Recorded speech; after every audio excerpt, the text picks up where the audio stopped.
appreciate the opportunity to come, and I'm the commercial part of the session tonight. We're going to talk a little bit about the Sustainable Restaurant Project, and at the risk of bringing up a bad 90s pun, it's Bruce and Mike's excellent adventure. And really, it has been. Over the last 18 months, when Bruce came and talked to me about his idea for the Sustainable Restaurant Project, it really has been an evolution. And so what I'd like to do is spend a few minutes telling you a little bit about the history, and then talking a bit about a couple of the projects we've done to really illustrate kind of where we see it going and how it's evolved. Before I start though, I thought I'd maybe take 2 minutes to define sustainability for me. Because I think it's an important concept for us to understand, and I'm sure that if I asked everyone in this room to define sustainability, we would have a different definition from almost everyone. And so, for me, just being a part of this project, I've seen my definition of sustainability change quite significantly. And so I think I'll just take a couple of minutes of my allotted time to talk about it. And I looked it up, because I'm a researcher, and sustainability comes from Latin. Did you know that? Latin. Tenure, which is to hold, and sus, which is up, to hold up. I looked up a definition in the dictionary, and sustainability is the capacity to endure. Now that sounds like it's hard, right? I've endured an endurance race, the capacity to endure. It means that we can keep doing what we're doing. Lots of us talk about sustainability in terms of the resources we use, sustainability that we can continue to take bounty from the land or from the oceans, as Barton's going to talk to us, and that we don't run out. But sustainability is about other things as well. Sustainability is about economics. It's about social sustainability. It's about stable environments, stable networks, stable communities. And I think that that's an important consideration. We need to think about all of those factors as we go forward. And frankly, when Bruce came and talked to me 18 months ago and said, I have this idea for a sustainable restaurant project, are you in? And as so often is the case, before I thought about it, I said yes. And he wrote me in. To me, at that time, the Sustainable Restaurant Project was all about environment, was really driven to that. And we've really come a long way, and I think it's become a much broader and a much more relevant, frankly, endeavor. So that's where I'm coming from when I talk about sustainability from my perspective. I have the advantage, I'm up at the front, I get to define sustainability for the next 15 minutes. So, what is the Sustainable Restaurant Project? You got it wrong. Yeah. The Sustainable Restaurant Project is at its base, at its foundation, about teaching. It really is. That's what we do here. That's our responsibility. And the Sustainable Restaurant Project is about teaching. And it started as a project to bring some sustainability curriculum into teaching. And I'd like to take a minute here to acknowledge Simon Day up there in the back, who we sucked into our spider web of sustainability, because frankly, we jumped into his course. So the start of the project was to bring some sustainability curriculum to our restaurant course, to think a little bit differently about food and how we produce food and how we serve food. And frankly, we pushed our way into Simon's class and did a lot of things differently, and we appreciate it, Simon, very much. I think we couldn't have done it without you, so thanks. So what did we do? We started by thinking about things like localized, sustainable sources for food. Right? Think about how food is produced, think about where it's produced. Local food is as much about sustaining economic activity in local communities as it is about driving it fewer miles. It is as much about that kind of thing as it is having fresher food. And so that was a big part of it. Looking at where we were sourcing food, and Simon played a big part of it. There was a lot of the same things that we think about regularly in terms of sustainability. Thinking about energy, thinking about water use in the kitchen, thinking about waste,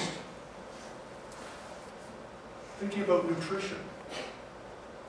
Wait a minute, that's not about the environment. But at lunch today, Barton said, the thing that's more important than food is health. Something like that.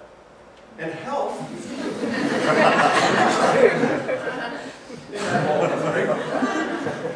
health is a big part of it. And understanding what we're eating, where it's coming from, why we're eating it, is important to understand.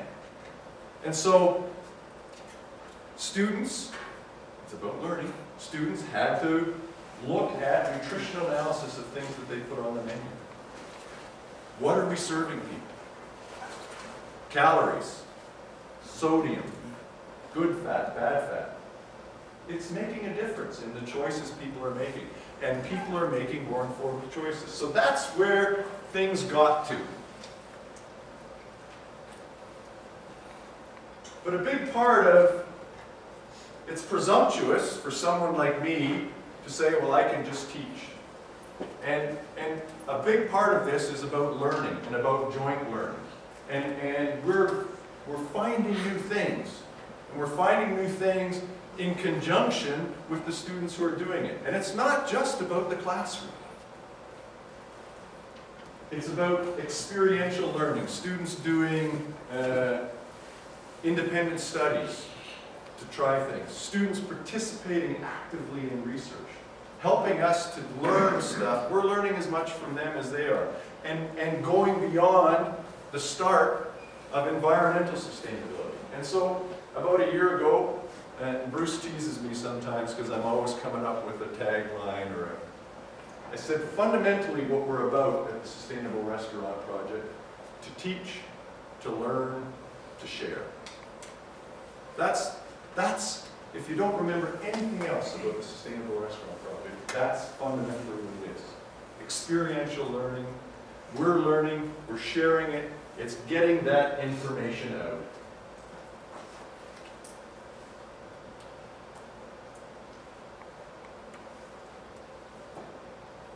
So, what I thought I would do is we've done a bunch of really kind of neat things over the past year. The life cycle analysis that students are required to do as part of the course. Pick a menu item, pick an ingredient in that menu item, tell us where it came from, how it got there. Really eye-opening. And in fact, I initiated that in another course that I'm teaching this fall, asking students to pick a food item, tell me how it got to where it is, and getting a closer connection to food. It didn't have to be local, just one student did gummy bears, Haribo gummy bears, and told me where the sugar beets came from that were in there, how they've been grown, how they were processed, but getting a more fundamental understanding of where their food's coming from. The feedback is amazing. They think, this is cool. I've never thought of that before. And that's a big part of how we're changing how we think about food. We do care. It does matter where it comes from. And we think it's really kind of neat when we figure it out. As I said, though, the project went beyond this, and I'm going to talk for a couple of minutes. How am I doing okay on time? A couple of minutes about a couple of projects we did, because I think they illustrate, because I thought they were fun, and I think to a degree they illustrate kind of the evolution in thinking about what sustainability means. And the first one is a project we did on plate waste in the restaurant. And I thought I'd just share with you a quote from a book called American Wasteland by Jeremy Bloom, which I think is really kind of relevant in this.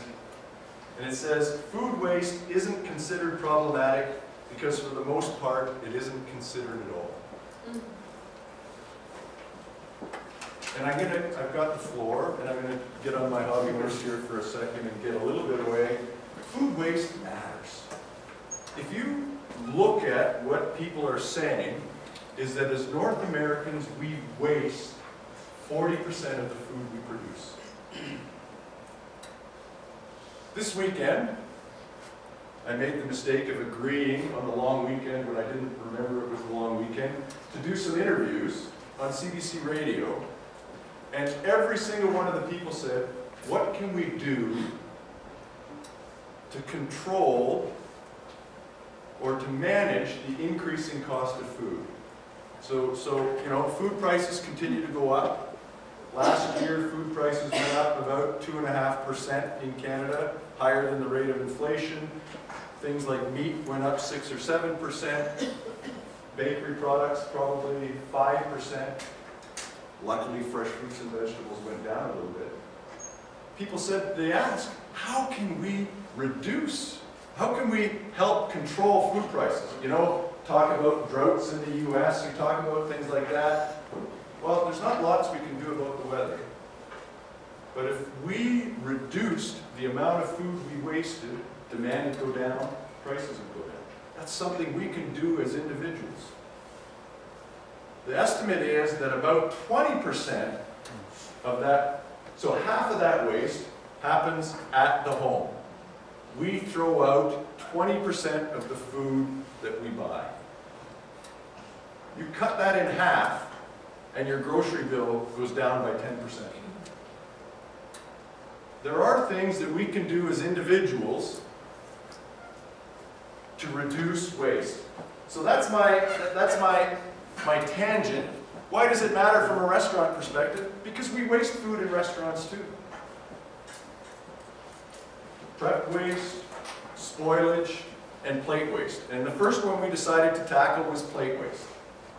So, high glamour research, lunchtime in the restaurant, we were down there scraping plates into a bus bin and weighing all of the waste that came back off of plates. And it's worth doing yourself, because you can learn a lot just by looking at it. Because the numbers don't tell you a whole bunch.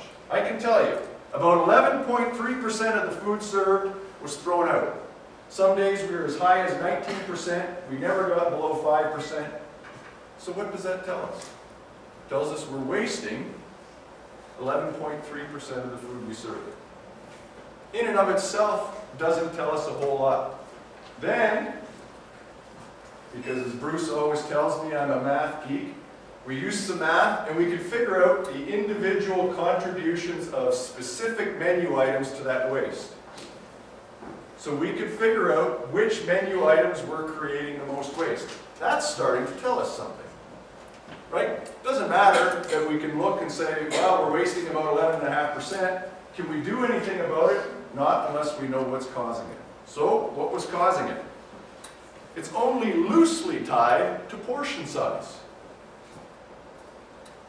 The menu item with the highest calorie count and the largest weight had one of the lowest proportions of waste of any of the things we looked at. So portion size, there was a slight relationship between portion size and the amount of waste, but not a very strong one. So what mattered? Looks like carbs mattered, and if you were scraping plates, you saw that. Sandwiches with fries generated more waste. You either saw bread, or you saw fries, or you saw some combination of the two. So what can you do in that circumstance? Well, you offer sandwiches with fries as a side, right? That's what we did. Waste went down. In the second semester, after we gave that option, waste went down to about 8%. That's great, isn't it? That rocks. We've reduced waste by 8%. What else did we do? We reduced revenue. Right? Because you give people an option, about half the people didn't order the fries. So, sustainability isn't just about reducing waste, because the reality is, if we've got a 90-minute window for lunch, restaurants are renting you a seat, they're not selling you food. And if we're getting less revenue from that seat, that's not sustainable. That's not sustainable. The ability to endure. You know what? If the restaurant isn't open anymore, it'll create zero waste. So we need to think about these things from a broader perspective. And we can look at, we need to do some revenue management things. If we're going to do initiatives, take initiatives that might reduce waste, we need to think about what that might mean from a revenue perspective. I've always argued, and Julia challenged me in a meeting once, that food coming back on the plate is a signal from our customer that maybe we haven't done perfect. Right? That there might be something there that they're not happy with. Julia said, well, for some people, it might be that they want to have the perception of value, and there's lots of food there, and it's good to be able to send some back.